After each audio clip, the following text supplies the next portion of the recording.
we're at the turf with Wayne Jones, who probably doesn't need an introduction, to be honest, by this point. Wayne, you're one of the most down-to-earth people I think I've met. So what's it been like being thrust into a global spotlight pretty much overnight, wasn't it, for the last, was it 5 years now? Yeah, you're right, Carrie, 5 years. So, listen, it's had its challenges. I wouldn't say it's all been a bed of roses. We're a little business, first and foremost. That's all I am, is a publican, nothing grander than that. So from that standpoint, it's been very positive because, like I just said, we're a business, so we need money to survive, and we've taken on extra staff, which has been a bonus. Right. So yeah, a lot of positives. There's a few downsides which I won't dwell on because it's not worth airtime, but there's a few negatives, people a little bit jealousy out there and things like that, but overall 98% of it has been a positive. We've seen the hard times. June coming, I've been here 18 years. And with the exception of the North Wales Crusaders rolling into town, the first sort of several years were not tough. Yeah, that's right, Marc. Yeah, they were a struggle. So, thank you for the kind words and saying I'm down to earth. I try to be. I'm a lad from Queen's Park, proud of it. Born and raised, Wrexham through and through. So, like I just said, I'm a publican. I'm not a Hollywood movie star. I just run a pub. I try to do that to the best of my ability. We keep it clean. We keep it reasonably priced. And it seems to have paid off. Obviously, we've had a massive stroke of luck with Rob and Ryan and whatnot coming into town, as of the football club and as have the wider community. So, yeah, it's been a roller coaster 5 years, but the positives far outweigh the negatives. Yeah, well, thumbs up to a fellow Parker as well, obviously, isn't it? Absolutely. I didn't know that, actually. Didn't know you. Yeah, born and raised in. So my mother, my late mother now, sadly, my family are all from Queen's Park. My grandmother lived on 51 Montgomery Road, which is right on the corner. She had the wall that separates the alleyway that I used to frequent as a kid. But I was born and raised till I was about 10 in the Awern. So, and then we moved up to Yale Park, hence why I'm this end of town now. Yeah. And now I live on the fairways now, so I'm on touching. So you've been right the way round. Yeah, just did a big loop. Yeah. Perfect person to represent Wrexham. Yeah, absolutely. Yeah, it took a few years out to travel a bit of the world and see a little bit as well. But I live on the fairways now, so I'm stone distance away from the park, so I haven't ventured too far. But yeah, like I say, Wrexham through and through. So I'm a Parky at heart, and as you well know, we don't get out of our lane too often. No, very true. I'm just sort of trying to think, because I think we've all been on this roller coaster journey, like you say. When did you first hear about this American involvement, this mystery buyer and all that sort of thing? And what were your first thoughts when you heard about it? Well, I heard like everybody else. I get asked that quite regularly, and I forget who mentioned it. Somebody sort of in the know at the time kind of went, "It's Ryan Reynolds," and I think I fell off my stool, like just in laughter. I was like, that's not happening. Like, why would he have any connections to North Wales? Why would he want to invest in a football club that's practically crumbling down around itself? So, I can't pinpoint who told me. Obviously, I would been on social media, I've been on Red Passion and the things like that, desperately trying to find any kind of hope, cling to any kind of hope. And when I heard it was, I think when I heard officially, when they announced, I think the club announced it, didn't they? The club announced that it was going to be they didn't actually say, did they, if you remember right? It was during COVID, and they announced that it was two high valuable, two chaps. Or didn't even say chaps, they just said two guys of serious wealth, and they didn't tell us who. When we found out that when they announced that it was Rob and Ryan, then it was just disbelief, wasn't it? And then I went into full-on panic mode, because I allowed myself to believe that we could become this club where we are currently today. I thought, wow, we could actually do something. That was so unbelievable. It was back then. Genuinely, I was stunned. I just, like every Wrexham fan, stunned. And then when maybe a day or so kicks in, you kind of think, oh God, I hope it goes through. I started panicking, thinking, because you allow yourself to believe, don't you? The childish football supporter comes out, and with the greatest of respects to the supporters' trust, they were doing everything they could to keep the club afloat and doing a great job at it, but we were treading water, weren't we? We were never going anywhere. If anything, we were slightly going down. You needed cash to get out of that league. We needed cash. And you needed cash to move on as well. Absolutely. You need cash in everything, don't you, these days, but certainly with the football club. And so I heard, and then, like I say, I kind of thought, first of all, a little bit of pessimistic. I kind of thought, pessimism, I kind of thought, why? We've been robbed from pillar to post, as everybody knows. Yeah. These people have had everything from us as a community, as a football club. I mean, you only have to look through this window to see the monstrosity that they're left behind and the money that they've taken out of the town. So, our first thought was kind of like, why? What do they want from us? We've got nothing to give. Like, the ground, I kind of thought, do they want the land? And then once I got over that, and I kind of thought, hold on a second, these guys have serious wealth, serious PR disaster if they come and rob a football club. They don't need that on their CV. So then I kind of thought, after a day or so, I kind of thought, actually, maybe this could be genuine. And then, like I say, I went into full-on panic mode, thinking it wouldn't go through, and would it get voted through? And when it got voted through, it was just elation, wasn't it? Yeah. And then fast forward again, when I had the pleasure of meeting them both for the first time, I think I knew within 15 minutes. You could just tell by looking in their eyes that they're not here for any other reason than to propel the football club in the town. So, and now knowing them like we do, I mean, they've done wonders, haven't they? So, yeah, that's how I come about to hear about it, like everybody else. Yeah, and we, you know, because when they first took over, they talked about the Premier League, and I think we all went, yeah. You know, they don't get it. But you know, we are now at this stage of the season where we could, you know, it's still a long shot. We could be there next year. Yeah, I mean, it's funny, isn't it? I mean, again, all I talk about in this pub is Wrexham Football Club 7 days a week, so I'm used to these conversations. Listen, I would think I went to Sheffield United last week, and it was such a big win. It was. Just touching on the current, because it kept us level on points in the playoffs. It gave the lads an opportunity to go and have a rest because they are knackered. It gave them an opportunity. I've seen on their social medias that they're in the sunshine. Good. And I would imagine Phil's probably said to them, go and have some time with your family and come back, and let's just give it all for 7 cup finals. And you know what? If we do it, if we make the playoffs and we're successful, then obviously that will be a entire different story. They'll make a movie about that, because 3 back-to-back has never been achieved. To do it 4 times and to go from bottom to top would be... Goosebumps. Yeah, I'm shaking thinking about it. So I never allow myself to get too carried away. I always think in my head that if I play it down, anything is a bonus.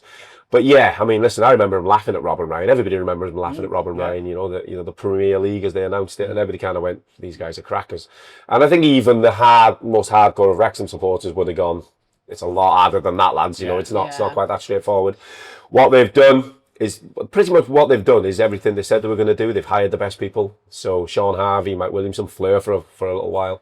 They hired the best people, and these people have just come in and just done what they said they're going to do. So it's just, if we don't make it, I'm not overly fussed as a fan, because I kind of think, you know what, we've had it so good for 3 years, and nothing always does. You know, trajectory. You have to platter out at some point. I would happily take that in the Premier League. And every year I've sort of said to me, I remember, without name dropping, I remember WhatsApping Rob after we got promoted from League 2 to League 1. And I remember watching the Bolton-Barnsley playoff semi-final. We'd been promoted, and then there was no other football, so I watched that. And it was such a good game. And as it turns out, neither of them got promoted. And I remember it was a brilliant standard. And I remember WhatsApping Rob saying, "Oh God, can we just stay in League 2? I'm terrified of League 1." And he was like, "Calm down, we'll invest. We're going to be fine. We're not here to settle. We're here to kick on. The town's going to kick on. The football team's..." And if that's what he's doing, that's what Ryan's doing. If this is what the people are drip feeding into the management are drip feeding into Phil and the players. No wonder they're doing so well. I mean, I wanted to run through my living room wall that day just getting that WhatsApp off him. So, yeah, it's crazy. But if we don't do it, we don't do it. No. You know, I mean, we've lost to Gateshead. I can quite happily lose to Middlesbrough. You know what I mean? It's one of them, isn't it? We're living the dream, aren't we? And the bigger picture, the town. You know, there's been a lot of talk about the buzz in the town, and yet there's still people quite negative about the town. Talk me through what you think about, you know, what it's meant to, not just the people coming into town, you know, for the first time, but what it's meant for locals. Yeah, I mean, I don't want to speak on behalf of businesses and people. I'll give you my honest perspective for where I speak to a lot of people. I speak to Robbo, I speak to Steve Barber, I speak to publicans mostly. I mean, listen, is it a bed of roses? I wouldn't say so. I think Wrexham still got its problems. I mean, I think that's not wrong of me to say. I mean, there's still certain issues. Obviously, I'm a member of Wrexham Notice Board, and I read social media. What I would say is, I think majority of people are positive. It only takes one person to be negative about something, and that sort of echoes around it. I'm more so positive, I think, the last couple of years. I think so, yeah. No, I think so. It's given a bit more pride in the town, I think. Yeah, absolutely. I think, I agree. I think people have always been proud of Wrexham, but listen, you would know better than I that things are opening up. I mean, Robbo's had a very successful bar open. There's cafes opened up. There's things opened up. So I don't know exactly the extent. The tourist board would probably be able to tell you better than I would on economically what it's been worth. But no, I certainly, and I'm not just saying this, I certainly agree with the the perspective that people seem way from Wrexham, and it seems to yeah. it seems to roll off the tongue with a proudness more so than ever. But listen, what I would say, we try to we get inundated with tourists purely, not that we're doing anything better than anybody, purely because of we're right next door. Yeah. We send them downtown, we send them to all these cafes and restaurants, and they come back and they absolutely love it. You know what I get from the feedback I get from tourists? The friendliness, which has always been there, but like I've never had one American, Canadian, Australian, wherever they may be from, come in and say, "Oh, I didn't have a very good experience." Everybody is incredibly positive. Yeah. Everybody's. I read literally last night about a lad that had been with his mother. They did 6 days around Wrexham and North Wales, and I read this long review that he'd written that they'd never come across a friendlier bunch of people, which makes you proud, because we are, even when we didn't have a lot, even when nobody knew where we were really, sort of globally. We always had that friendliness. You'd always sort of give somebody your last 50p. It was always, and it's remained. So, yeah, listen, like I say, I don't think the town centre is there. I think there's a lot more work to be done. But that won't just come with, I mean, you're both in positions to know a lot more than I will, but that will come with government support, that will come with council support. You know, that isn't just going to happen with an influx of tourists and the locals feeling happy about themselves. There's a lot more work to go on for the town centre. But overall, it's a much more positive vibe. And vibe is important, isn't it? Absolutely, yeah. Absolutely, yeah. That kind of, and we needed that shot in the arm, I think, and that's what the football's done, you know? Yeah, it's crazy, isn't it? How, I mean, you're not going to get anything in a town the size of Wrexham, or probably cities, really. You know, we're a one-team town, for example, and there's nowhere or nothing else, really, maybe with the exception of possibly the Eisteddfod when it rolls up, or Comic-Con possibly, but there's nothing really regularly where you're going to get 10, 11,000 people together every 10, 12 days. No. Where you go through the turnstiles, you forget about your political views, you forget about your problems at home, you forget about what might be going on in the world, because it's a horrible place at the moment. And you just come together for 95 minutes and you sing and you laugh and you cheer, sometimes you cry, but everybody sort of forgets their problems. You shout at the referee, you know, you might fall out with your friend or something, but everybody sort of tends to forget about the bigger worries in the world for that 95 minutes, and luckily we've been very successful in the fill, so that then spills out of the racecourse, it spills into here, the restaurants, the bars, everybody's in a better vibe. And you know, I know dozens and dozens and dozens of tourists that have been back dozens of times. So, I mean, obviously you're next door to the ground, you've got this huge development going on right behind you. Yeah. What sort of difference is that going to make? Well, there'll be a prettier thing to look out the window at, that's for sure. Oh, listen, it's massive. 25 years, I think now, I've read the paper, and somebody's come in and promised the earth, and we're going to have hotels, and we're going to have bowling alleys, and we're going to have an all singing, all dancing new stand. To finally see concrete coming out of the ground feels like a really long journey for Wrexham supporters of old, because you're fully aware, you know, we've had, I won't name names because I might get legally shot, but we know they are. We know they promised the world. Yeah, of course. And nothing's ever happened. Again, it comes down to money, right? But these guys have come in and put their money, money where the mouths are, sorry. And to look out the window now and see a 28-metre concrete block, all right, it's not the prettiest thing in the world, but what it is it's progress, it's promise, it's you kind of think, we're finally going to get there after this long journey. It's going to completely transform the skyline in the town, isn't it? And you know what? I think that's only a small part of the positivity. I think the entire sort of tidy up of the area. So we're going to invest a bit of money with Admiral Taverns. I think the Welsh government they've already started tidying up the Mould Road. I think the train station's going to have a lot of money invested.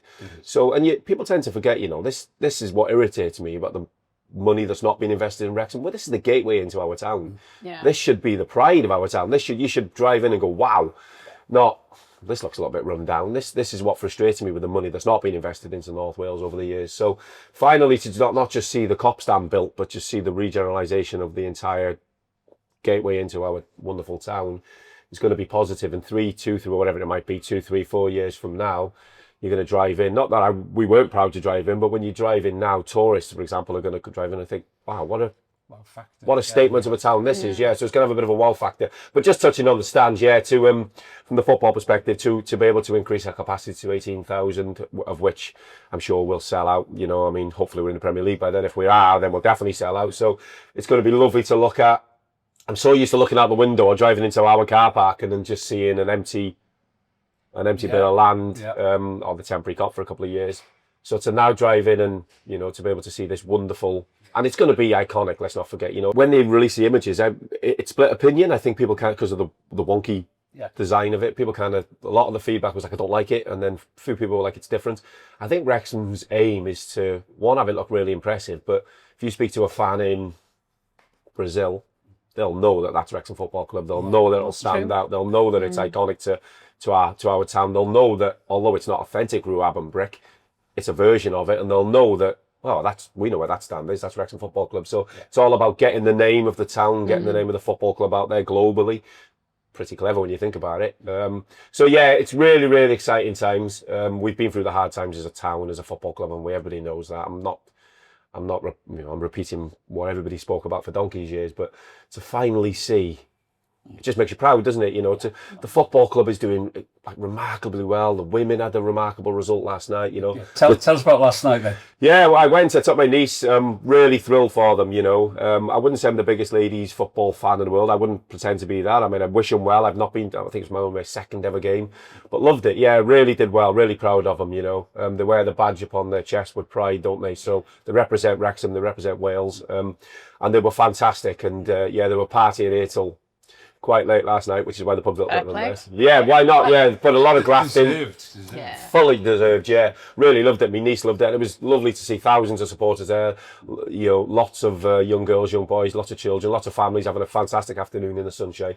They went 1-0 down, but they turned it round in true Wrexham fashion. So, yeah, so I mean, it just ties in, doesn't it, with the men's team doing well, the town sort of really picking up the development, the women's team, everything. I mean, and this doesn't happen overnight. You know, a lot of work would have gone in behind the scenes to the training ground. I believe is going on behind the scenes. They're making real progress with that. So, you know, sort of 10 years ago, they'd just be moaning, and I was guilty of it. I'm not going to be a hypocrite. I was, you know, because the football was poor. You know, you didn't really see a way out. The town was struggling. It was a little bit doom and gloom, wasn't it? You very seldom hear people moaning now. Everybody just seems to be in a much happier place and headspace. So, yeah, look what they've done in 5 years. What can they do in the next 5? Yeah, that's a good line.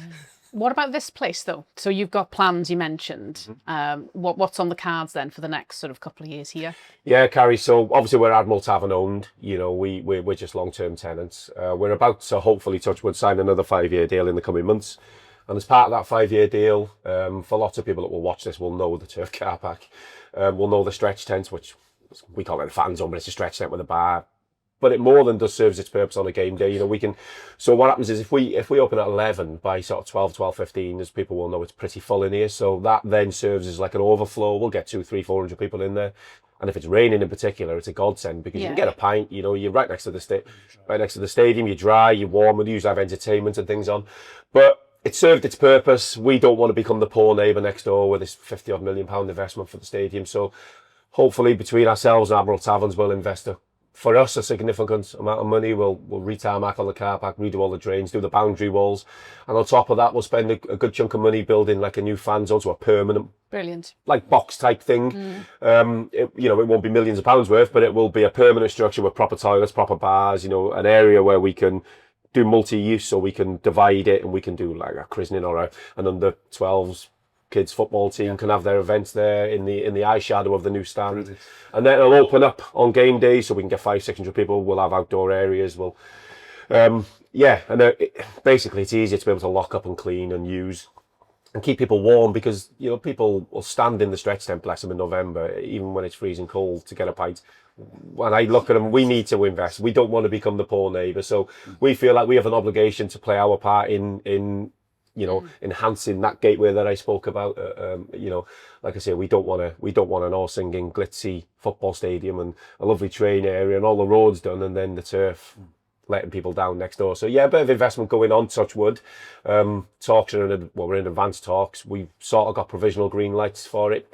We've had a few, like the Cop Stand, we've had a few false dawns over the years, but I think Admiral Taverns are fully aware and fully on board that, you know, it's a thriving pub. It's a massive opportunity. It's a huge opportunity. Yeah, it's a huge, and you know, we're a business. Again, it all comes back to the fact that we're a business. We're nothing more, nothing less. And you know, we would be silly to not enhance our own chances with an extra 7,500 supporters next door.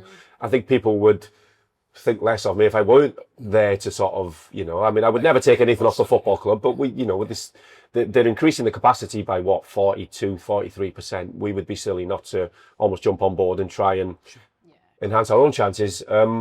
But the tail side of that is, like I say, we want to lock the part as well. So yeah, all things going on. It's going to be really interesting to see where the town, this sort of area of the town, is going to be in 18 months, 2 years. I don't think you'll recognise it compared to what we've... But it's long overdue, isn't it? You know, I don't want to sit here and hammer the Welsh government and the central government in London, because I could spend hours hammering them. But couldn't we all? Yeah. So, but I don't want to waste... I did for a while, and I got really negative about it and kind of thought, you know, I'm not getting anywhere because nothing happens. You're banging your head against a brick wall, screaming at the current idiots that are in charge in Westminster. So try to focus on the positives, try to sort of take one day as it comes, you know, one brick by brick, shall we say, and then just spread positivity around our town. Positivity, you know, May elections are coming up. We'll see a change then, fingers crossed. Hope so. And then, yeah, day by day. Good luck in May. You'll have my support, that goes without saying, so good luck in May. And yeah, just, it's nice, isn't it? It's positive, you know, let's social media for me is, I use it as a platform.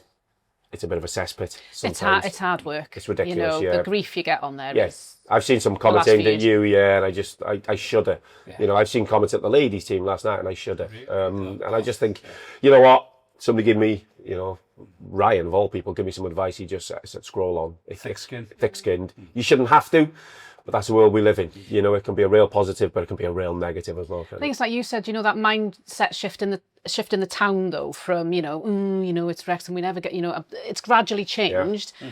That applies across the board when that seeps in, I think, across, you know, the town, across society, isn't it? Like you say, everything is looking so bright and positive. You've just got to leave the negativity behind and just focus and look forward. You have. It took me a while, not to make it all about me, I just speak from my personal perspective, it took me a while, like the first 18 months of the takeover, when the documentary came out, I couldn't go on social media, to the point where when it came out, I went away for a couple of weeks and just turned my phone off because it is hard. It's I tough. couldn't, I'm not thick-skinned enough. I've learned now to just go, you know what, it is what it is. I'm never going to please everybody, no matter what I do, no matter how much thousands you raise for charity, you can raise millions. You're always going to have one that'll go, who does he think he is? Where do you think he's come from? Yeah. I've learned now to just go, you know what, it's probably 1 in 100. It's always the loudest one, sadly. And the people who don't know you, they see one glimpse of you basically, or one aspect, and they don't see the whole picture. Yeah, so it's keeping that in mind, isn't it? They don't see 6:30 on the burger van every morning. No, or... exactly. I walk the dog so often past you, and you're here every morning. Yeah. You know, and it's crazy. Well, I've got a family to provide for. I've got children, you know. I mean, they're 17 now, my youngest, but you know, I've got a family. You know, my council tax bill dropped through the door yesterday. That's gone up. So everybody's. But again, if you let that get you down, then I wouldn't get out of bed in the morning. So, and there's not just me, there's tens of thousands of people like me. So people get up with a smile on their face. The fact that there's a more positive, smiley vibe, that next door plays a huge part, doesn't it? And if we're doing well, I mean, listen, it's sport. So there's ups and downs. We've been up and up and up and up and up, which is why I said, if we don't make the Premier League, so be it. You know, we'll have another, what we have got as opposed to years ago is we've got hope that if it doesn't happen this year, it'll happen the year after. So, yeah, it's exciting times to be a Wrexham fan. There's more to look forward to. Absolutely, yeah. Always stay positive, right? Brilliant. Fantastic. Okay.